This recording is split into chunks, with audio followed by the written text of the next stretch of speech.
gue akan bikin evaluasi ke diri gue sendiri. Itu selalu?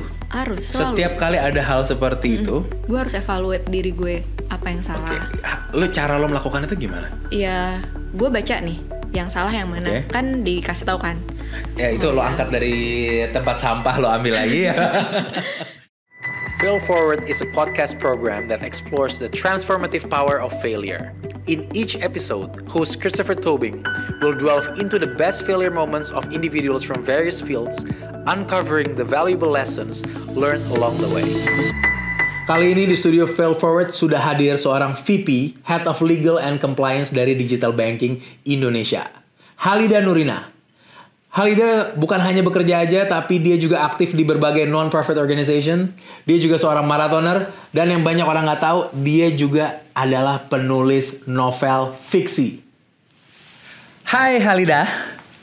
Halo, Topper.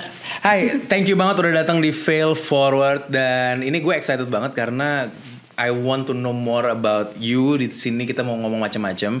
Tapi satu hal mungkin yang gue paling penasaran adalah gimana kemarin maraton? Half marathon. Half marathon, gimana half marathonnya di Bali? Seru, enak banget, sejuk Balinya. Tapi karena gue beser ya, jadi gue dari WC umum sempat melipir dulu. Lo dapet PB kah? Enggak sih, sebenarnya itu gue lari-lari santai aja. Menikmati. Lari santai lo berapa nih? Yaelah, santai lah, santai. Coba sebutkan angka lari santai Halida. Kemarin tuh 2 jam 8 menit ya, chip time gue. Itu santai? Ya santai sih.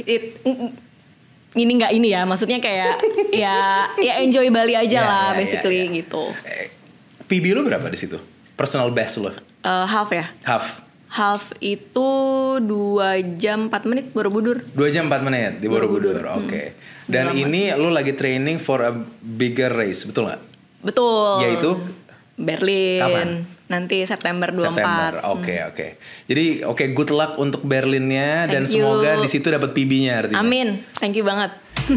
Satu hal, orang-orang mungkin banyak yang tahu lo sebagai a legal professional atau lo seorang yang ada di startup. Lo VP saat ini, Head of Legal and Compliance di sebuah digital banking. Tapi orang nggak tahu lo juga adalah seorang penulis. Betul nggak? Ini fun fact yang gue rasa nggak ada. Dan gue cek di LinkedIn lo nggak ada. It's not on your LinkedIn, tapi gue tahu for sure karena I have the book bahwa lo adalah seorang penulis. Tell me more about that. Oke, jadi sebenarnya gue suka baca buku dari dulu. Terus pas zamannya gue itu lagi zamannya gue ya. Oke, baik. Zamannya gue tuh lagi banyak banget kayak ciklit gitu kan. Dari Indonesia, dari luar itu banyak banget.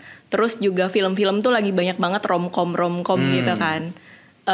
Somehow kalau misalnya habis kerja terus weekend, ternyata seru banget baca si ciklit-ciklit itu. Karena walaupun kelihatannya receh, cerita tentang cewek, kehidupannya cewek, tapi apa ya, mereka tuh kayak punya suatu semangat gitu kan. Entah itu mengejar cita-citanya, cintanya gitu kan.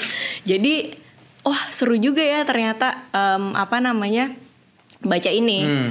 Terus gue coba lah ya, gue iseng-iseng.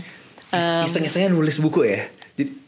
Bukan iseng-isengnya bukan coba baca buku lain, tapi iseng-isengnya lu memilih untuk nulis buku.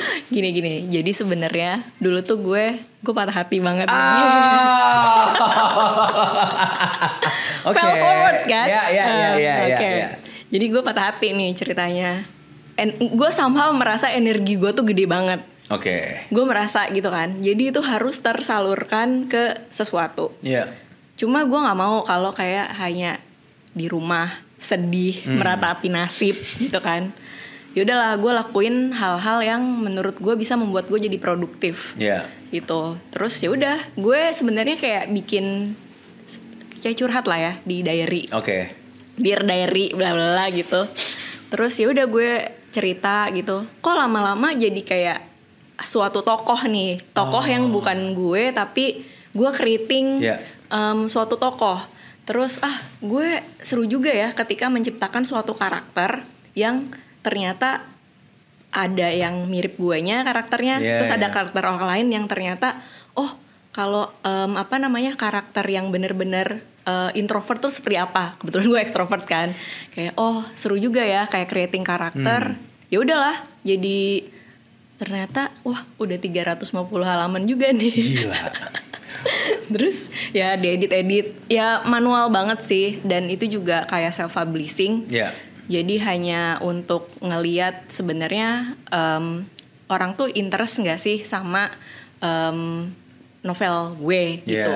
Jadi gue cuma create waktu itu cuma 150 dan gue hanya tawarin. Cuman loh, itu kayak tetap aja lah, 150 buku published gitu loh. Ya mungkin karena bantuan dari teman-teman juga ya, support teman-teman di law firm dulu banyak yang beli karena memang relating sama kehidupan law firm.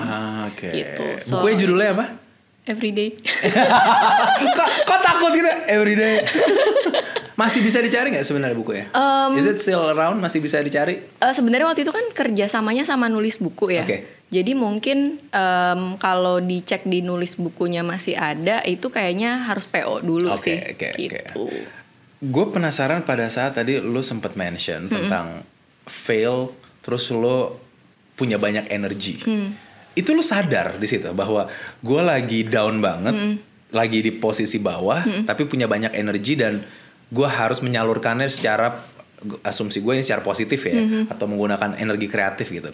Itu sebuah hal yang saat itu lo sadar, atau lo kebetulan aja, yaudah deh nulis aja dah gitu. Atau lo kayak emang lo dari dulu tuh seorang anak yang sangat jiwanya tuh bener-bener lurus, positif, dimana aku lagi down, karena aku lagi down aku punya banyak energi, aku sekarang harus bisa berbuat kreatif. Itu kok lo bisa sampai di posisi situ, emang how's your background sampai lo bisa make that kind of decision?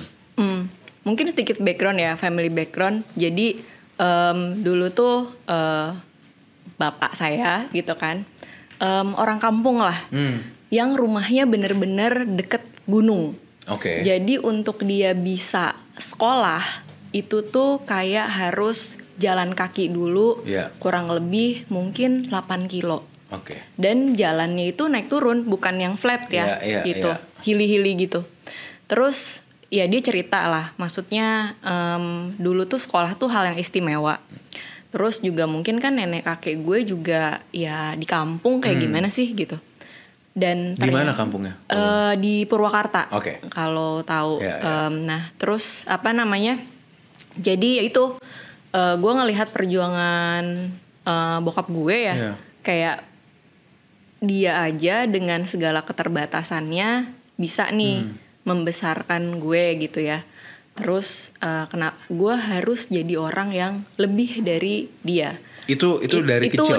Gue dari kecil tuh gue udah mikir standar hidup gue itu harus, achievement gue tuh harus lebih dari dia, karena dia itu serba terbatas.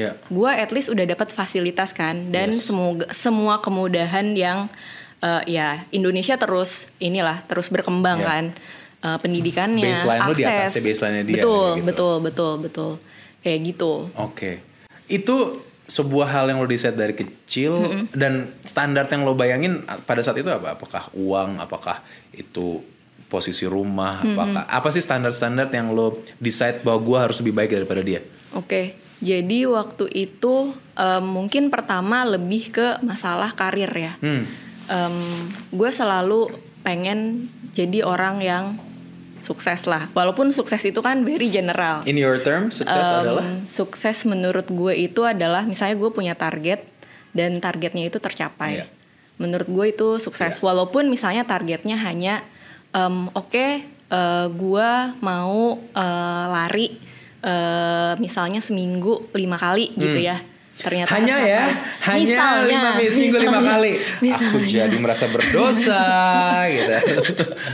Tapi misalnya targetnya seperti itu. Misalnya, jadi hal-hal kecil aja lah, hal-hal kecil. Contoh misalnya hari ini gue selalu punya notes kecil. Jadi gue selalu dari malam itu gue mikir besok itu yang paling prioritas menurut gue itu apa. Jadi selalu gue list down. Jadi pas besok pagi gue udah tahu gue mau ngapain aja. Dan gue tuh selalu seneng ketika semua checklist gue itu gue coret, gue centang gitu kan. Dan gitu. Walaupun itu kayak hal sepele, ya itu udah sukses buat gue di hari itu. What happens kalau lu fail, nggak berhasil? ngetik semuanya. Oke. Your end of day jadinya kayak gimana? Apakah jadi brutal gitu ya? Nah, maksud gue brutal di rumah lah. Brutal, apa brutalnya di mana nih? Kalau gue ngelihat tuh pertama dari skala prioritas. Oke. Jadi gue selalu ngecek mana nih yang jadi gue akan ngebagi itu menjadi 3. Yang high priority, mana yang medium, mana yang low. Kan masing-masing ada timeline periodnya kan. Terus dari 3 itu gue akan ngelihat mana yang mudah, mana yang susah, mana yang mid. Emang agak ribet sih. Nggak apa-apa, gue sadar harus nulis gitu. High priority, pokoknya gue selalu bagi 3. Terus dari itu dibagi 3 terus lagi mana menjadi yang mudah, ya medium juga, mana yang susah, yang difficult lah ya. Nah, gue pertama itu pasti akan memprioritaskan yang high dulu. Yang high itu berarti yang bener-bener besoknya atau hari itu juga sejamnya harus udah kelar gitu kan. Itu pasti gue dahulukan. Gue pasti akan ngedahulukan yang high yang mudah dulu kalau gue. High yang mudah. Di mana hari ini yang lo lakukan tadi pagi adalah lari pagi dulu. Kan itu bukan pekerjaan. Oh bukan. Oke. Jadi high yang mudah dulu. Iya, gue pasti akan ngerjain yang high yang mudah dulu. Tiap orang kan mungkin formulanya beda-beda ya. Tapi bagi gue high yang mudah itu karena gini, ketika gue ngerjain yang high priority yang mudah, tadi kan gue dengan coret itu aja gue dapat excitement. Jadi one goal done gitu kan. Itu jadi kayak gue punya semangat lagi, 1 selesai, tinggal ada beberapa lagi, gue pasti bisa gitu sih. I see. Lo di dunia legal maksudnya lo sekolahnya hukum, master hukum pun, kemudian dan selama karir lo semuanya memang di law firm dan di bagian legal. Itu adalah sebuah industri yang membuat tugas lo adalah supaya orang nggak boleh fail. Betul gak? Kayak tugas lo literally lo di hire supaya jangan sampai ada yang gagal dari kontrak ini, deal ini dan lain-lain. In a way there's no room for failure. Itu how do you handle that? Jadi dulu waktu gue pertama masuk dunia kerja ya, gue sebenarnya besar tuh di law firm kan. Gue selalu membawa idealisme ketika gue kuliah dulu kan, bahwa rules-nya itu misalnya kalau perjanjian harus ada A B C D F G H gitu kan. Terus sekarang gue masuk ke law firm, dimana di law firm itu, dan sekarang gue di industri ya, bukan di law firm lagi, in house. Kita nggak hanya cuma ngeliatin aspek legal aja loh gitu. Gue harus ngeliat aspek bisnis. Gimana caranya biar legal sama bisnis itu balance. Jadi kalau misalnya pakai term teknologi sekarang, gimana caranya gue terus berinovasi, tapi gue tetap comply sama peraturan yang ada. Itu lebih susah. Itu compromise apa inovasi? Sorry, saya artinya lo kompromi dengan idealisme lo yang dulu, atau inovasi itu bedanya gimana tuh? Jadi itu bisa dibilang compromise, tapi tetap ada. Mungkin gini. Jadi di peraturan itu kan buatan manusia ya. Ada sesuatu yang emang udah kayak black and white, nggak boleh dan boleh. Bener. Gitu kan. Terus tentunya karena udah besar dari dunia hukum, gue pasti ada perasaan takut lah kalau misalnya gue melakukan sesuatu yang udah pasti dilarang. Iya, gitu kan. pasti dong. Jadi bentuk compromise-nya itu adalah, gue akan diskusi nih sama regulator, terus juga gue akan coba benchmark ke tempat lain, karena belum tentu sesuatu hal yang gue lakuin itu tuh dilarang, karena again peraturan itu buatan manusia kan, gitu sih. Jadi kan nggak mungkin juga gue menghalangi bisnis gitu kan, menghalangi inovasi kalau tujuannya itu memang baik gitu kan. Apalagi gue bekerja di bidang yang istilahnya memegang trustnya masyarakat gitu. Benar. Lu sendiri tapi pernah fail nggak di dalam pekerjaan lo? Pernah dong. Atau ya oke lah kalau gitu nggak pernah dong ya udah. Ada nggak beberapa memorable failure yang lu pernah alami di dalam karir lo? In any company deh. Oke. Memorable nih. Memorable ya. Gue pernah waktu itu gue udah begadang. Jadi emang ada kayak 3 project sekaligus 3 project sekaligus. Gue udah begadang lah, kayak sehari itu mungkin cuma tidur 3-4 jam kan. Jadi level of details gue tentunya bener-bener low lah. Terus yaudah gue kasih kerjaan kan ke bos gue ini gitu, panggil lah, gue telepon ke ruangan saya. Itu udah ini jam berapa nih? Sore lah, jam 3 gitu, jam 3 jam 4. Terus gue ke ruangan dia, terus udah gitu dia liatin, dia print out kan kerjaan gue. This is trust, dia bilang gitu kan. Dengan suara yang tinggi, gue langsung hah? Terus udah gitu, tapi memang sih pas gue ngeliat itu, kok kayak bukan kerjaan gue ya. Itu memang banyak salahnya tuh. Kayak typos ya, itu ganggu banget sih. Karena typos tuh sangat ganggu gitu. Terus tapi tetap aja, maksudnya perasaan pada saat lu masuk ruangan dibilang this is trash gitu, how do you feel? Ya, rasanya apa? Itu gue setengah kayak sadar gak sadar gitu kan.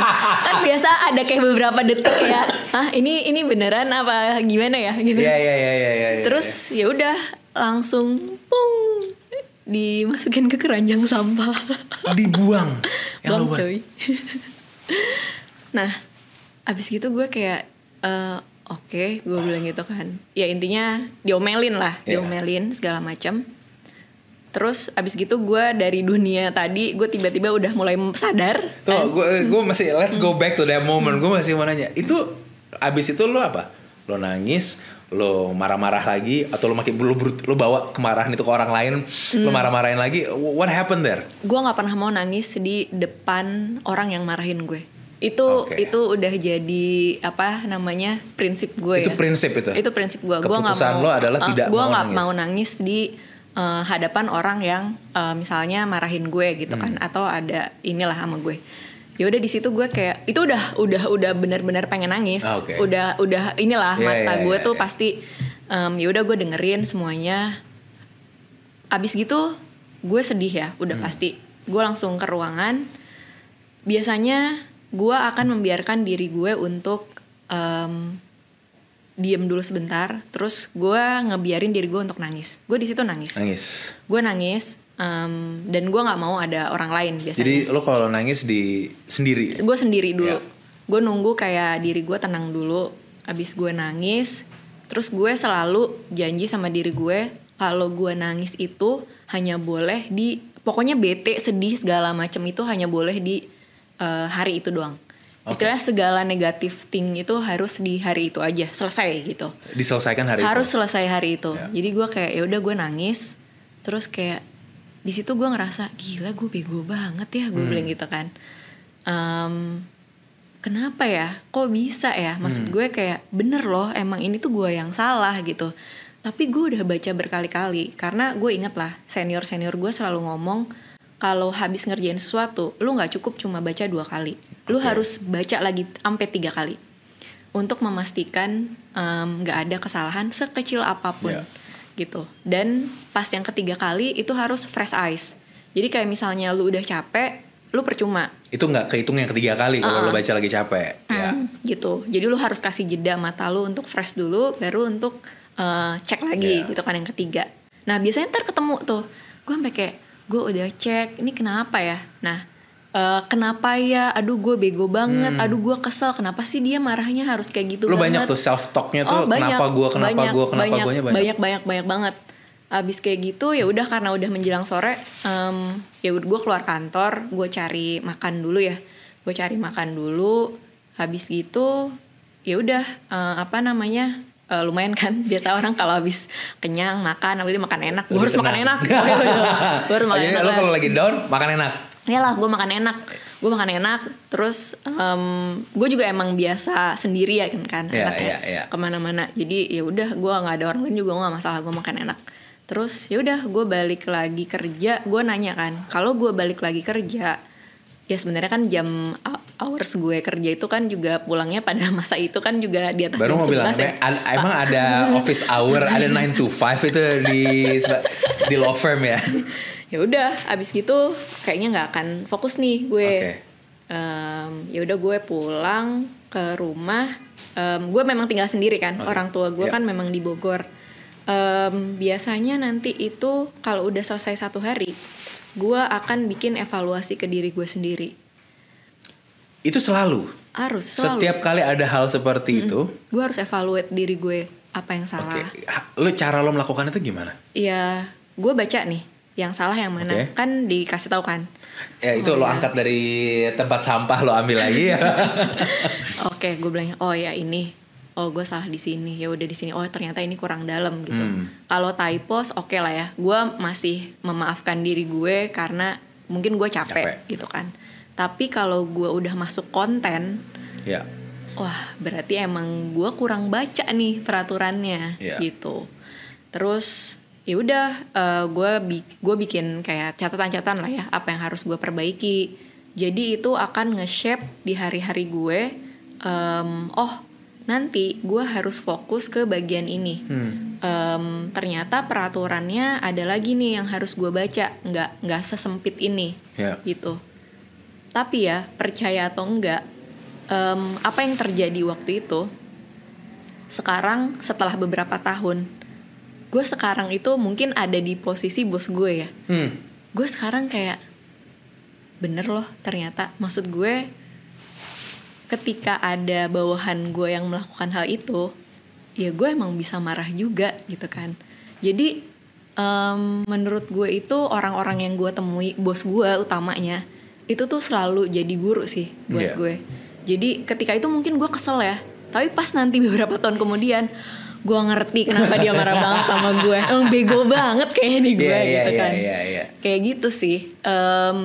Jadi jangan pernah mikir kalau misalnya dia punya intensi yang tidak baik sama kita gitu. Kalau lo lihat itu ya, lu sekarang gimana? Apakah lo juga this is trash? Lo buang gitu juga apa? Soalnya gini, gue kenal sama lo di mana gue nggak kebayang sama sekali lo melakukan hal itu. Tapi apakah lo melakukan hal yang sama? Kalau ada yang salah, dan by the way ya, gue masih inget banget pertama kali, ini side story sedikit. Pertama kali kita ngobrol tentang hal yang sifatnya legal adalah lo datang ke sebuah acara yang gue organize, ada terms and condition yang kita udah buat, TNC-nya. Dan setelah semua orang di situ bilang, oke, tolong tanda tangan di waiver form. Semua orang tanda tangan di situ. Tapi lo datang kembali ke gue, lo bukan tanda tangan, lo ngasih revisian. Tapi ini salahnya di sini, dicoretan semuanya di situ. Dan gue benar-benar bersyukur banget hari itu dilakukan, karena kalau enggak gue udah banyak banget tuh bolongan-bolongan legal gitu. Tapi gue tahu lo tuh orangnya bukan yang sifatnya kayak ngelabrak. Walaupun lo tadi cerita, lo ngerti perasaan bos lo. Sekarang apakah lo jadi kalau bawahan lo do something stupid lah kita bilangnya, buat sebuah failure gitu, yang lo lakukan apa? Jadi gue pertama itu pasti akan lead by example. Itu on daily basis itunya. On daily basis gue pasti akan lead by example. Jadi gue lihat ini ya caranya review kayak gini, caranya komen gini, yang harus dibaca ini bla bla bla gitu. Nah, gue akan ngebiarin tuh dia biasanya sekali salah masih oke. 2 kali salah gue masih oke. Jadi sekali salah boleh. Masih first failure oke. Second failure oke. Tapi kalau ketiga salah, gue bisa marah banget situ. Ini nih senyum-senyum bahaya nih ya, senyumnya manis gini, tapi kalau yang ketiga, marahnya gimana? Gue bisa semarah itu. Maksudnya gini, nada gue pasti udah tinggi. Gitu apa? Untuk beberapa hal gue teriak. Karena udah ada 2 chance sebelumnya. Karena gue udah ngerasa gue udah ngasih dia dua kali kesempatan dan masih salah. Walk with me di mana di first failure pada saat dia salah, apa yang lo lakukan tapi? Pas first sama second failure, gue kasih tahu revisinya. Oh jadi memang lo guide juga? Gue guide. Jadi kalau misalnya udah sampai 3 kan. Kalau misalnya artinya tuh nggak fail forward ya, fail stop gitu ya. Kalau satu salah, gue nggak drive dia, ya oke lah gitu. Ini kan gue sudah memberikan caranya tuh seperti apa gitu. Terus tapi ada beberapa anak yang gue seneng banget ya.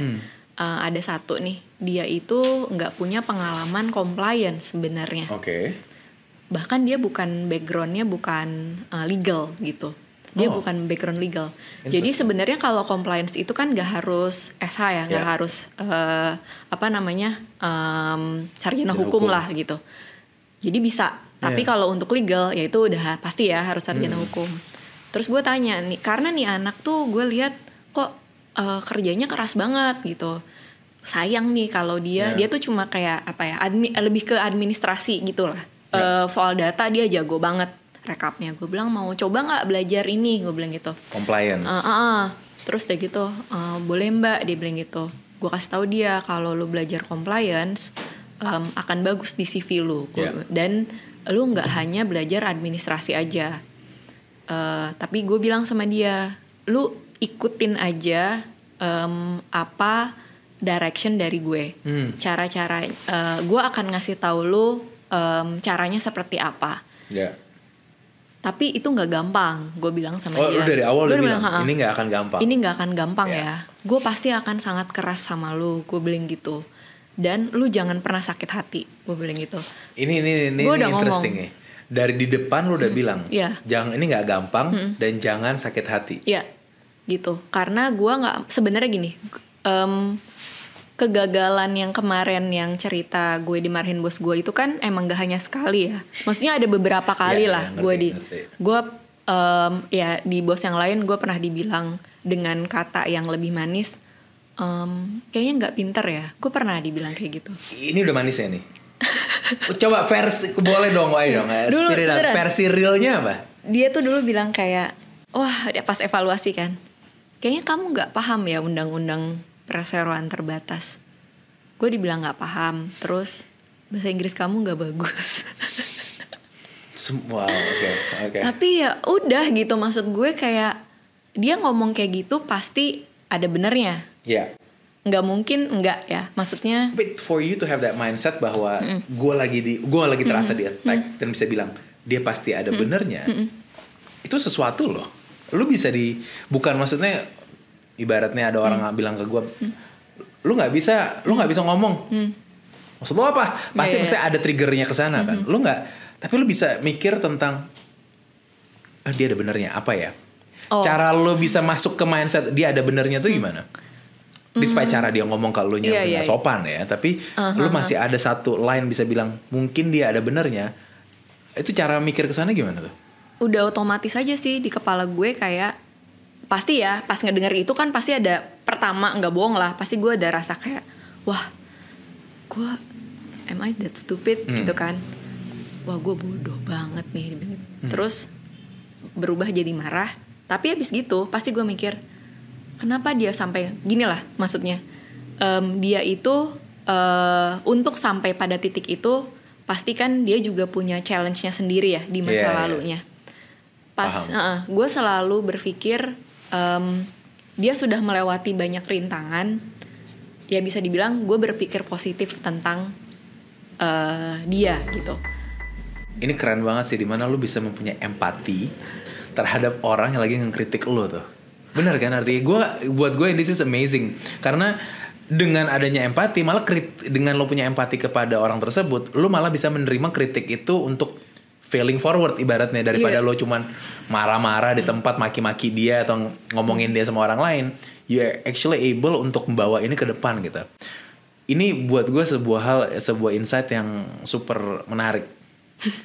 Terus kalau dari posisi tersebut, perjalanan karir lo, apakah sekarang lu embedding empati terhadap employee lu ke lu? Apa anak buah lu ke lu lah? Kayak gitu.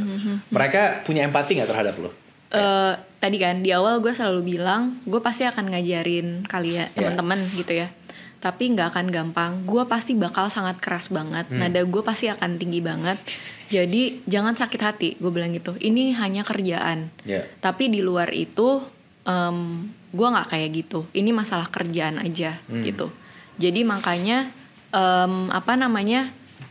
gue pengen nunjukin sisi lain dari gue itu, misalnya dengan outing gitu ya. Kayak sesimpel misalnya kayak jalan-jalan yuk kita ke Gunung Pancar waktu itu gitu kan. Ya udah, mereka kan akan ngelihat sisi lain dari Sisi gitu lain kan. yang lo lari cepet banget ke atas gitu. Oh ternyata receh juga nih ya bos gue gitu kan. Ya kayak gitulah. Dan itu membuat kita tetap bisa jadi diri sendiri. Terus pas kerjaan kan juga jadi kayak ya dia human juga kok gitu kan. Terus lebih enak aja, lebih tahu kalau gue marah itu emang nggak bisa don't take it personally lah gitu. Karena emang bukan untuk bukan nggak ada maksud jahat lah gitu. Mereka udah di titik itu sih gitu. Karir lo kan selama ini, kalau gue buka LinkedIn lo aja ya, maksudnya bagus lah. It's moving fast, moving ke tempat-tempat yang tepat kelihatannya gitu. Alhamdulillah. Ya, yang gue penasaran di dalam proses tersebut, lo merasa nggak pernah, bukannya pindah karir move-nya, tapi apakah lo memang karena lo jago? Gue ganti pertanyaan gue. Pertanyaannya adalah, untuk lo bisa maju terus karir lo ke atas, sebenarnya lo lebih owe that to your successes apa owe that to your failures? Sebenarnya gini, kan tadi ya, ketika gue gagal, gue akan bikin evaluasi kan. Nah, gue bikin evaluasi, self evaluation gitu, apa yang harus gue lakukan. Tertulis. Wow. Gue harus gini. Ya itu kelihatan dari things to do gue gitu ya. Misalnya, gue failnya karena gue nggak dalam nih. Waktu kemarin kasih opini. Jadi kayaknya gue harus lebih banyak baca buku apa gitu ya. Atau gue diskusi apa gitu kan gitu. Nah dari kegagalan tadi, gue bikin evaluasi. Terus gue monitor kan, ini jalan apa enggak. Jadi kemarin nih, sorry ya, jadi agak loncat-loncat. Jadi gue kemarin sempat baca buku Edward Suhardi ya, Mencoba Mengerti. Jadi dia bilang sebenarnya hidup itu kurang lebih tuh ada formulanya lah gitu. Nah kayak makanya di bukunya dia tuh ngasih kayak apa sih tuh mainan yang kayak bisa, kan ada orang yang kayak lu baru kedip mata aja dia udah selesai gitu. Ternyata itu memang ada formulanya. Yang Rubik's Cube itu kan. Rubik's Cube betul. Terus kalau misalnya anggaplah itu hidup lu ya. Yang acak-acakan. Mungkin kan masih muda lu ngerasa kayak hidup lu tuh kayak hidup nggak adil gitu kan. Kok dia beruntung gue enggak. Gue udah usaha tapi masih fail gitu kan. Nah ternyata itu udah formulanya gitu. Jadi sepanjang lo tahu formulanya, dimana menurut gue yang saat ini match sama gue, formulanya itu adalah setiap gue gagal, gue selalu bikin self evaluation, kemudian gue terapkan, ya udah gue monitor aja gitu. Kalau misalnya emang ternyata formulanya, ternyata hasil monitoringnya nggak ini nih, nggak sesuai, ya gue bikin formula baru. Gitu. Yang lo boleh nggak lo share it with us? Yang lo tulis di self evaluation form itu apa sih? Kayak bagaimana? How is it structured? Way of thinkingnya gimana? Gue dengan self evaluation form lo ini pada saat lo abis gagal. Iya, kayak misalnya kemarin ya, gue gagal nih konten. Maksudnya advice gue tuh kayaknya kurang thorough lah, nggak terlalu deep dive gitu kan. Wah, gue harus baca buku apa gitu kan. Ya udah gue tulis aja, baca buku bla bla bla. Nah, karena sekarang gue lagi sibuk siapin buat maraton, berarti kan bangun harus lebih pagi ya. Jam berapa? Jam berapa? Kalau boleh tahu kita bangunnya? 4:30. Baik, oke. Terus karena polusi Jakarta udah jahat banget gitu kan. Ngerti. Semakin pagi ya masih oke lah, walaupun lihat di nafas, aduh tetap aja ya sakit hati ya. Terus ya udah, berarti kan ada waktu yang gua pakai untuk non pekerjaan kan. Nah itu gua sacrifice di weekend. Jadi gua di weekend itu ya udah gue kerja, gue baca buku. Atau kalau misalnya gue udah bosen, untungnya nih suami gue tuh suka banget nonton di Netflix yang biografi atlet-atlet gitu. Kayak apa Drive to Survive ya kemarin. Terus Breakpoint. itu tuh ceritanya bagus-bagus loh untuk yang atletik bisa mau keluar loh by the way. Dia lagi mau keluarin yang atletik tuh. Bagus-bagus kan bagus Pak. Banget, bagus itu banget. Kayak semua orang tuh pernah gagal. Yeah.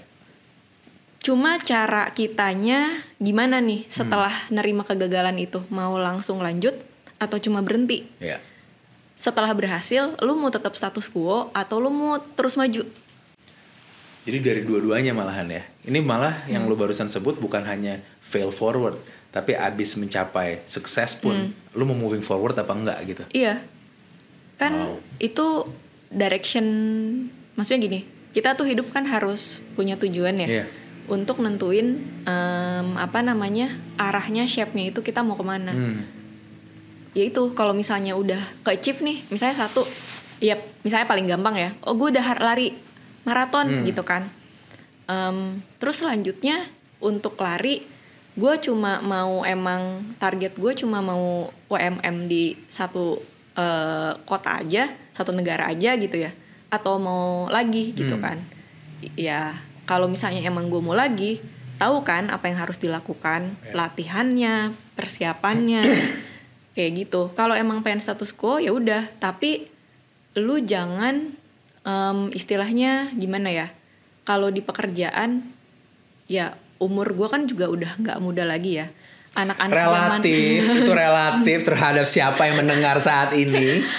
Anak-anak muda sekarang kan pinter-pinter. Emang benar sih, tapi itu gue akuin. Iya, very smart people. Pinter-pinter kan. Cepet banget ngejar ke kita sih, cepet banget. Cepet banget.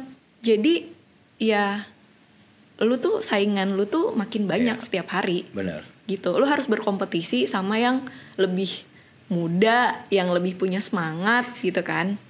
Itu. Yeah. By the way, dulu tuh juga gue pernah dibandingin sama orang yang jauh lebih muda dari gue, dan emang she is very smart. Oke. Comparison by others, udah gitu di compare sama orang yang lebih muda. Aduh, kebayang tuh sakitnya. Itu kayak wah. Apa rasanya waktu itu? Itu paling sedih sih menurut gue. Yeah. Karena kayak dibilang apa kalau lu felt banget gitu. Itu ke diri gue sendiri ya. Kayak itu gue felt banget, sampai sama yang lebih muda dari gue aja gue nggak bisa match. Akhirnya di situ kan evaluasi kan, kayak duh kalau dibandingin sama ini tuh kok masih jauh ya, istilahnya kayak advice-nya kurang oke, ngasih opininya, kerjanya. Padahal di situ gue ngerasa gue udah ngasih 100% dari gue tuh. Gue sampai mikir, oh apa emang titik gue cuma di sini doang ya? Oh udah sempat mikir gitu? Gue sempat mikir gitu. Apakah ini udah terbaiknya gue hanya di sini? Iya, kan sedih ya. Sedangkan kan cita-cita gue pengen jadi orang yang nggak mau rata-rata. Bener, gitu kan? Bener. Tapi sedih kalau misalnya emang ternyata kenyataannya, oh ternyata gue emang ya kalau gelas tuh ternyata gelas gue tuh cuma nampungnya cuma ya halfnya aja gitu. Terus untungnya waktu itu di kantor tuh bikin kompetisi. Oke. Jadi bos gue bikin kompetisi, saya ada project yang susah banget dibilang gitu kan, tapi sophisticated gitu. Terus bos gue kan kalau udah suka sama orang dia akan terus pakai nunjuk orang tersebut. Kebetulan si anak ini yang lebih muda banget. ini tadi. Tapi si anak ini tuh juga dia emang very humble sih. Oke. Maksudnya nggak yang kayak gue pinter, gue disayang bos gue gitu kan. Terus akhirnya saya butuh satu orang, tapi saya nggak mau nunjuk, saya maunya volunteer gitu. Ya udahlah, gue kan si anak nekat ya. Siap, saya maju gitu kan. Sebelum yang lain ngomong, sebelumnya gue udah masih maju. Terus ya udah, jadi pas waktu dia kasih kompetisi itu, dia kayak ngasih pertanyaan ya, tolong dijawab dulu. Nanti yang jawabannya menurut dia oke, dia dipilih. Oke. Terus jadi based on kompetensi juga gitu kan.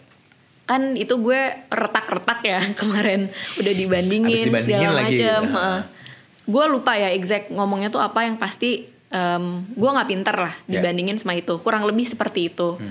Untungnya in English term. Jadi mungkin kalau itu gue merasa nonton TV aja. Kalau bahasa Indonesia mungkin gue kayak agak lebih lebih remuk gitu. Ya. Kalau bahasa Inggris gue kayak ya udah marahin bahasa Inggris, udahlah gue santai gitu kan.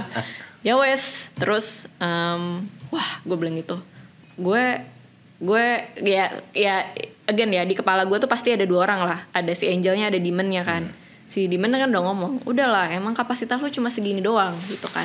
Lu mau kayak gimana kan lu udah di-pair sama, maksudnya based on penilaian bos lu aja lu not good enough gitu kan, apalagi sama yang lo di bawah lu. Ya si Angel gue nih untungnya juga dia ambi gitu kan. Anak-anak nekat kan, dia kayak udah coba aja, dibilang gitu kan. Ya udah gue coba, gue masukin jawaban, bos gue bilang ya udah nanti Halida sama ini ya untuk ngerjain project ini. Ini tuh yang satunya lagi tuh berdua jadi ngerjain. Berdua akhirnya. Gue kayak wah, maksud gue otak gue tuh harus berpikir serba cepat gimana biar sesuatu yang tadinya bikin gue gagal, retak atau sedih, gue harus cari sesuatu yang bikin gue kayak semangat lagi gitu. Entah itu berupa pekerjaan atau achievement kecil lah. Biar nggak kelamaan sih. Iya benar. Tapi now that lu udah sampai detik ini, hari ini kita di sini, lu sendiri udah makin mengenal diri lu nggak untuk tahu kalau gue nih hal-hal seperti ini pasti bisa membuat gue naik semangatnya lagi atau membuat gue achievements. What kind of small achievements yang lu udah tahu karena lu udah kenal diri lu gitu. Makanya gue pengen lari kan. Tapi lari adalah salah satunya. Lari itu salah satunya karena itu apa ya? Gue pernah baca quote, katanya orang yang sebenarnya udah bisa selesaiin maraton itu tuh sebenarnya dia bisa ngelakuin apapun gitu kan. Terima kasih. Kalau maratonnya udah terlalu lama yang lalu masih bisa nggak ya? Bisa Pak. Apalagi Bapak dulu pesar 430. Waduh, disebut Jakarta Marathon lagi. Bisa. Ya. Katanya gitu. Tapi dari situ makanya lari pun lo buat jadi salah satu caranya. Pasti Topper setuju ya kalau kan Topper juga lari gitu kan. Lari itu kan salah satu meditasi lah. Betul. Banget. Itu kan pas lari sendiri, makanya gue nggak pernah dengerin musik kan. Itu tuh salah satu cara untuk gue lebih mengenal diri gue sendiri. Tentu aja masih banyak kekurangan ya.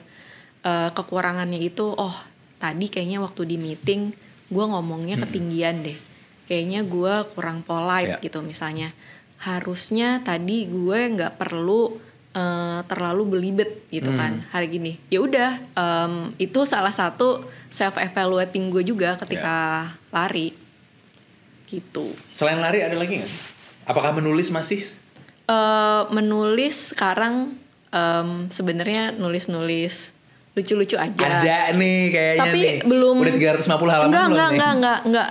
Paling kayak cuma kayak kerangkanya, baru kerangkanya. Kan kalau nulis tuh pertama harus kerangkanya dulu ya dibuat. Nah ini masih ngeinin kerangkanya lah. Tapi juga gue nggak mau yang kayak harus selesai kapan gitu. Ya suka-suka aja.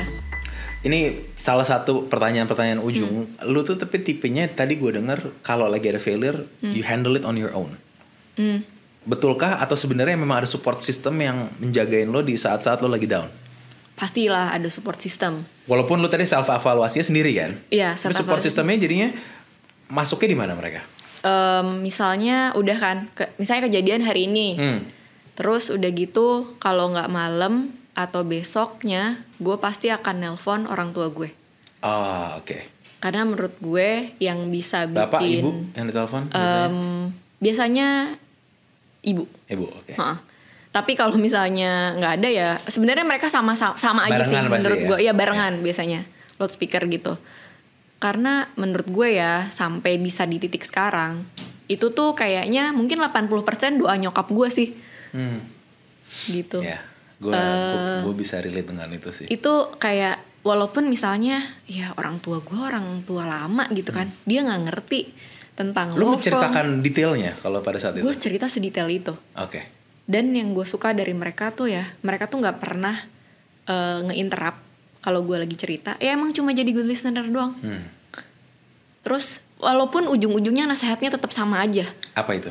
Nasihatnya itu ya udah sholat gitu kan. Karena gue muslim gitu kan, maksudnya ya udah sholat aja. Terus selalu bilang kayak tetap usaha, maksudnya tetap jadi orang baik lah. Gitu. Ya udah, selalu nasihatnya sama aja kok. Habis kayak gitu jaga kesehatan, udah pasti ya. Orang tua kan ujung-ujungnya sedih juga ya kalau walaupun anaknya udah gede-gede gitu. Kayak gitu. Orang tua, dan kan tadi gue bilang gue tuh extrovert ya. Gue pasti akan cerita ke temen juga. Ke temen dekat. Nah, karena temen itu yang nanti akan bisa dibilang, untungnya teman-teman gue itu vokal. Jadi kalau gue salah, mereka akan ngasih tahu. Walaupun bukan, kadang-kadang nggak tepat ya. Misalnya pas gue lagi sedih malah, tapi abis gitu gue, oh iya ya, bener juga ya. Maksudnya nggak hari itu gue sadarnya gitu ya. Beberapa hari kemudian. Nah, salah satunya ya mungkin sekarang tuh suami gue ya. Suami gue tuh kalau gue salah ya dia vokal banget sih dia memang ya. Dia akan ngomong salah. Walaupun gue cuma ngomong kayak, gue tuh cuma pengen lu dengerin doang, gue bilang gitu. Oh ya udah, kayak gitu. Tapi besokannya, bener juga ya dia ngomongin. Ya itulah, maksudnya kan kadang kalau lagi kesel, orang tuh udah nggak bisa mikir netral kan. Jadi emang harus selalu ada orang yang ngingetin. Karena kita cuma ngelihat terlalu sempit nih diri gue sendiri. Ya kayak misalnya ini ya, mukli ini gitu kan, gelas. Kalau misalnya lu lihat deket banget, lu kan pasti cuma akan ngelihat lingkaran atasnya. Tapi kalau lu lihat dari jauh, itu kan kelihatan bentuknya kayak gini. Ya samalah, itu kayak support system lo kan, yang kayak oh kayak gini. Mereka bisa ngelihat masalahnya dari jauh. Betul, lebih helikopter view lah. Wow, ini gue banyak banget gue dapat a lot of insight. Apalagi tadi lu bisa berempati sama orang yang kritik lo, cara lo handle your team, cara lo self evaluation. Gue tahu lo orangnya organized, gue tahu lo orangnya memang go getter, tapi gue nggak tahu bahwa lo sampai bisa melakukan self evaluation terhadap semua kegagalan yang lo lewatin. Menurut gue itu gila banget, dan I think something yang gue pribadi I want to start doing that myself sih, jujur itu. Karena gue melakukan itu tapi tidak structured. Tapi baru dengan lo melakukan itu, I think yes, ini benefitnya banyak banget. Thank you banget Hal. Last question. Fail forward. Itu artinya apa buat lo? Kata fail forward. Ya udah tahu ya, kalau fail kan pasti gagal ya. Forward juga udah tahu kan artinya apa? Ya menurut gue gagal, tapi ya lo harus terus maju. Sesimpel itu. Gimana caranya kalau lo gagal, kegagalan itu nggak bikin lo menjadi masuk attach ke word gagalnya gitu. Gagal itu kita ubah lah gitu, untuk jadi kesuksesan, untuk jadi versi masing-masing ya. Karena again beda-beda nih suksesnya tiap orang, dan itu tadi, semua orang hebat di dunia pernah gagal kok. Nggak hanya, jangan jadi cengeng lah intinya gitu. Hidup itu cuma sekali. Lu ngapain kalau lu udah dikasih blessing sama Tuhan, lu dikasih kesehatan gitu kan, ya udah lu cuma bergumul dengan semua kegagalan lu, melo-melo. Lu harus maju, men. Thank you banget Halida, thank you banget for coming to Fail Forward, and looking forward untuk denger cerita-cerita lo ke depannya, terutama di September di Berlin Marathon. Thank you. Thank you so much. See you soon. See you, bye.